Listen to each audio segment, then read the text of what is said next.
Hello everyone. Hello everyone. Welcome to our session today, which we cover the exciting world of software engineering. Together with me, Fitri Angelia Siregar, in the next 10 minutes, we will explore the basic concept and case step in developing quality software. Let's start by looking at the software engineering process from start to finish. There are key steps that must be taken to create successful software. From requirement analytic to maintenance, edge take place and from an import rule in certifying an effective solution. Okay, the first we have the need analytic stage. At this stage, the development team work together with stakeholders to understand the needs and objectives of the software to be developed. In this, the foundation of the entire project where we define what must be active. The, ne- the next step in design, this involves creating a system design and software structure. The team will create blueprint, diagram, and technical specific to provide their guidance to the development team during implementation. After the design incomplete, we enter the implementation stage. This is the stage where the code in actually written. The development team translate the design into a programming language that can be executed by machine. Now we move to the testing phase. This not only includes testing the functionality of the software, but also ensuring that it can operate efficiently in various scenarios. Finally, we come to the maintenance stage. Once the software is launched, the team will continue to monitoring its performance, release updates, and ensure that the software can adapt to changing needs. Next, let's discuss various software development methods. There are many models, but today we will discuss three main models: waterfall, spiral, and agile models. I'll explain the advantage and disadvantage of each, as well as when and how to use them. First, we have the Agile model. It is a highly adaptive model and focus on the incremental and collaborative development. In this model, development is carried out in short interaction called sprint, and after its interaction, a usable product can be delivered. This is especially effective for projects where requirements change frequently or to active a product quickly. Next, we have the waterfall model.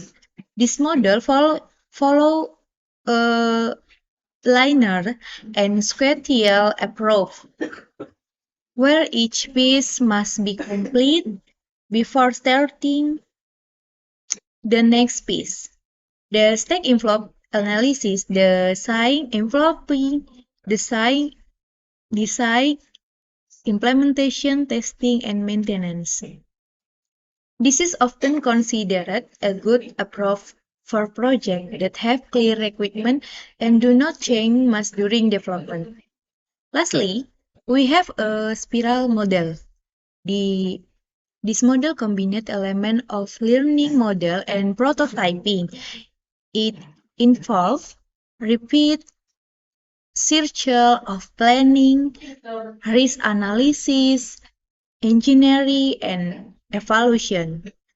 Ensuring improve to the product and help mass risk.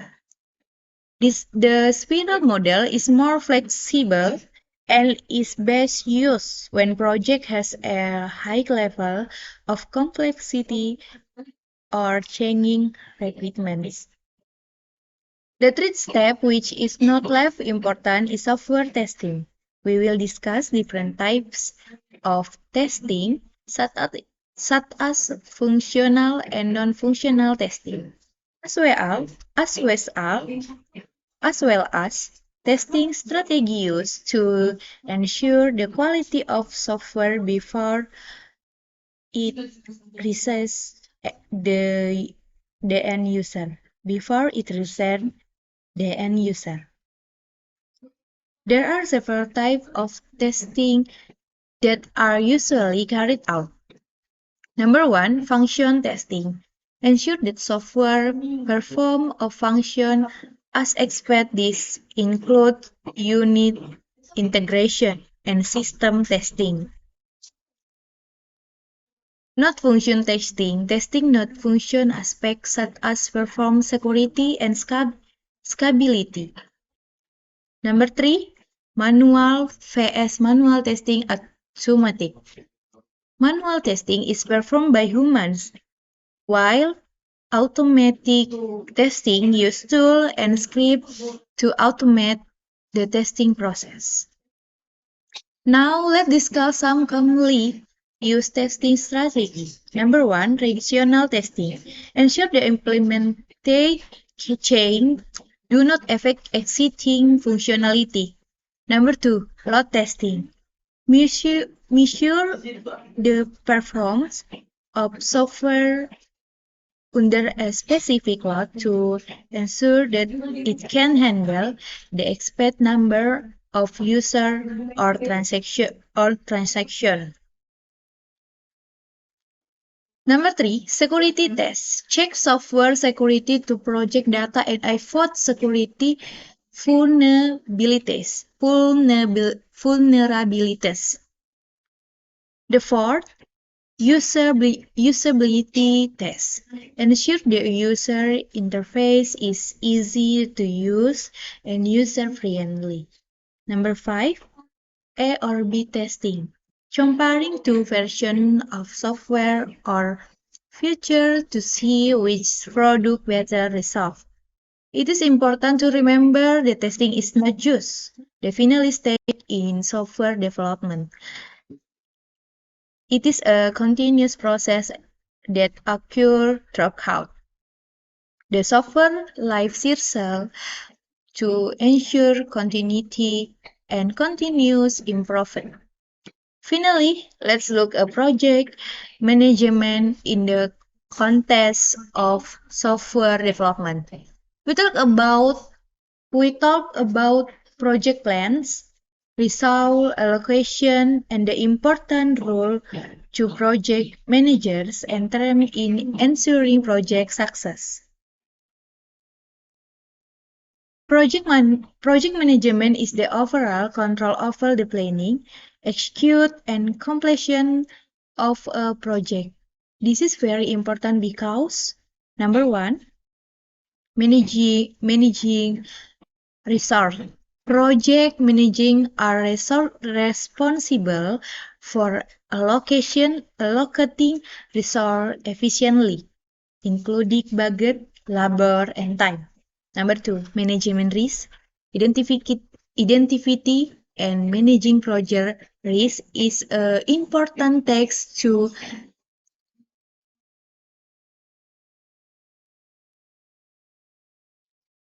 Number two, management risk. Number two, managing risk. Identifying and managing project risk is an important text to minimize and possibility of project disruption. Important text to minimize the possibility of project disruption. Number three, schedule, monitoring, and maintenance. The project management The project manager must ensure that the project is on schedule and, if necessary, make adjustment. Now, let's discuss some of the main tasks performed by a project manager. Number one, project planning. Determine project objective, determine request resolve, and plan activity is detailed. Number two, team management. Lead, manage, and empower the team to achieve project goals. Number three, monitoring and reporting. Regularly track project progress and provide report to the parties involved. Number four, risk management. Identify and manage potential risks that may affect the project. Number five, conflict management. Handle conflict among team or with stakeholder. It's important to remember the project management is just about sticking to a schedule. It's also about adapting to change, solving problem, and keeping the team focused on the end goal. To make this more practical, let's look at a real case study about software development. This will provide the peer insight into how the concept we have learned can be applied in the real world context. For example, image we are developing a project management system for a IT company. The goal is the planning, implementation, and monitoring of project throughout the organization. Needs analysis. The first stage include and the step analysis on to understand the company's uniquely need for project monitoring to risk management. And design. In this stage, the team design a user interface that generate and structure the basic data efficiently to support the system objective. And implementation, the code are implemented according to the plan that has been created and gain features such as progress monitoring and reporting. Next, testing. Testing is performed on all aspects of the system, from functionality to security to ensure its quality. And finally, maintains system implementation and continuously monitoring for continuous improvement and improvement. As a result, the IT company reported a 20% increase in project efficiency, a reduction in project risk level, and increased collaboration among project teams. From this case study, we can understand how each stage in software development life cycles and project management element play a role in the success of the system implementation. Success of system implementation. This case study in illustration the improve test of applying the concept we have discussed in software development. It also shows that a structured approach and effective project management can have a positive impact on the entire project. Thanks for watching. Do you have any question or experience you would like to share? Feel free to let us know the comment section below. See you the next video. Bye bye.